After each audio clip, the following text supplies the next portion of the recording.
Take a look at this scene from Se7en. We just witnessed the good guys lose. But how does that make any sense? Throughout the whole movie, we watch David Mills pursue his goal of finding John Doe and bringing him to justice. By this point, John Doe has committed such atrocious crimes that we feel as though a death sentence would be justified. So why, when we watch David Mills deliver ultimate justice to his foe, does it feel like a loss? Detective Mills and Detective Somerset's goals are not the only ones in focus during this sequence. John Doe is only introduced in the last 40 minutes of the film, so naturally all of our attention is on him. He reveals the final bits and pieces of information that the audience lacks. We finally learn about his motivations and his goals. Become vengeance, David. Ah, she's all right. You tell me. Become wrath. Tell me she's all right! John Doe's plan is to be murdered by Mills in order to satisfy his own grand designs. What's shocking about this twist is that in order for Mills to achieve his own goals, he will inadvertently satisfy John Doe's goals, creating an impossible scenario. At the 11th hour, the name of the game has changed, and the audience feels exactly like Mills, lost, confused, and betrayed.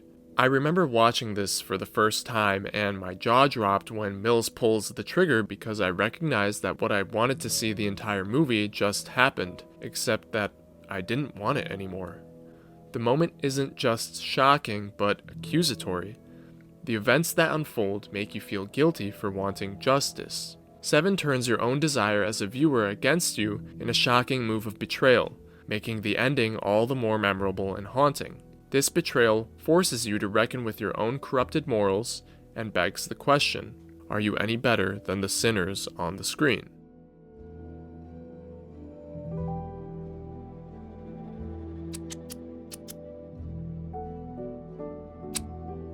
When we watch a movie, we develop certain expectations.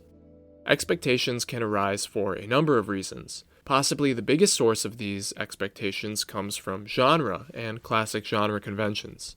When you watch a rom-com, you expect to see classic boy meets girl, boy falls for girl, boy and girl live happily ever after, with comedic moments sprinkled throughout. When you watch a detective thriller, you expect a mystery to unfold on the screen, centered around an unknown and violent murderer. You expect the detective to follow clues, stumble off trail, only to finally crack the case and solve the mystery, bringing the criminal to justice. We can find out a lot about a movie if we understand the genre it belongs to without even having watched more than a second. Actors and directors can create expectations within an audience as well. Christopher Nolan movies are famous for layered narratives, accompanied by a unique storytelling device that boggles your mind on a first watch. Tarantino films will involve cartoonish violence and crafty dialogue, and David Fincher films are dark, gritty slow burns. Within the first 10 minutes of Se7en, we're introduced to the classic genre conventions. A jaded veteran detective and his hotshot idealistic partner, a brutally graphic and mysterious murder with a strange calling card, and an unforgiving rainy city that feels like a character of its own. The stage is set, and we expect the detectives to follow the trail of the 7 deadly sins and bring the murderer to justice. What's unknown to the audience is that the writer's trap has already been laid. That trap is discovered in the difference between what we expect and what we watch.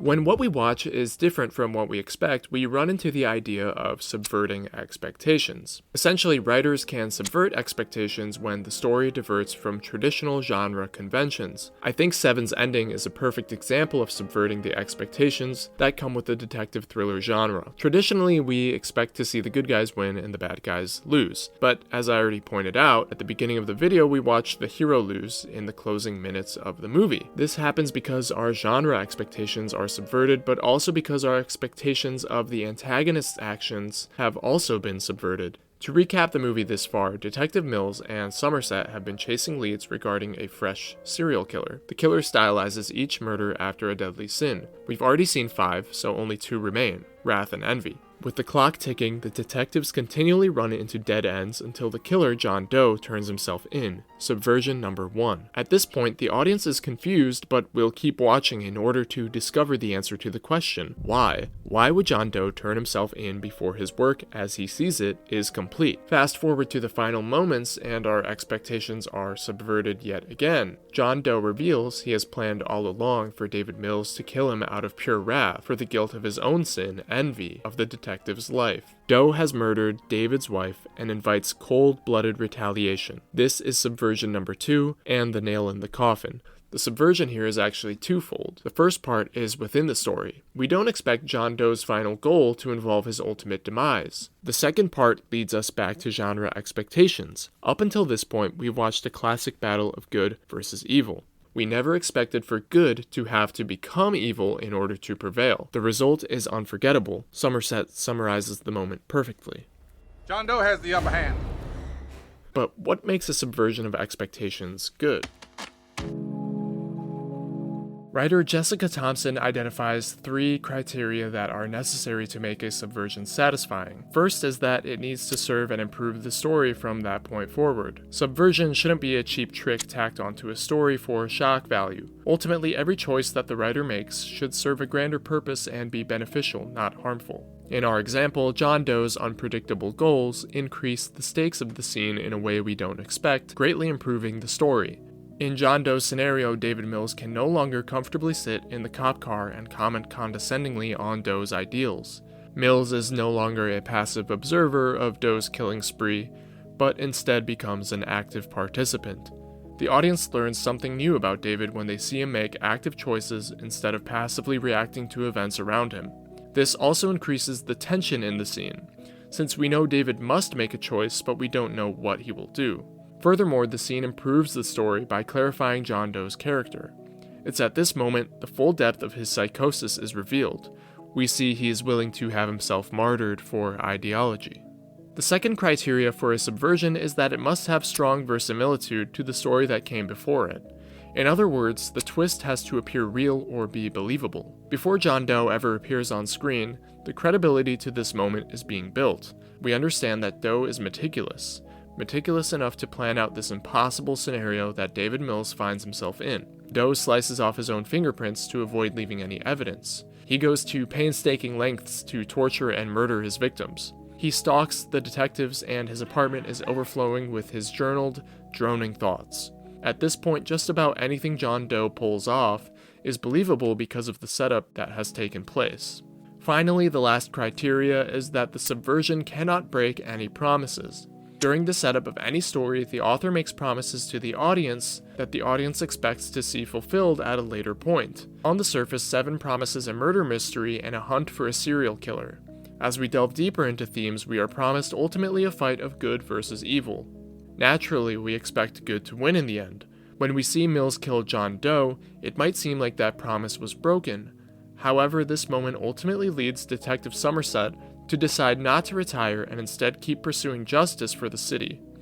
This reminds us that as long as people like Detective Somerset exist, those who dedicate themselves to fighting on behalf of the world, good may still prevail. The film ends with Somerset's sobering thought. The world is a fine place and worth fighting for. I agree with the second part. The promise of a win for the good guys is still delivered, even if it's not in the way we expected it. A lot can be learned from the ending of Se7en, and how you can use a viewer's preconceptions and genre expectations to create a better story. Don't just view genre as a cage. Wield it as a tool to surprise and engage your audience.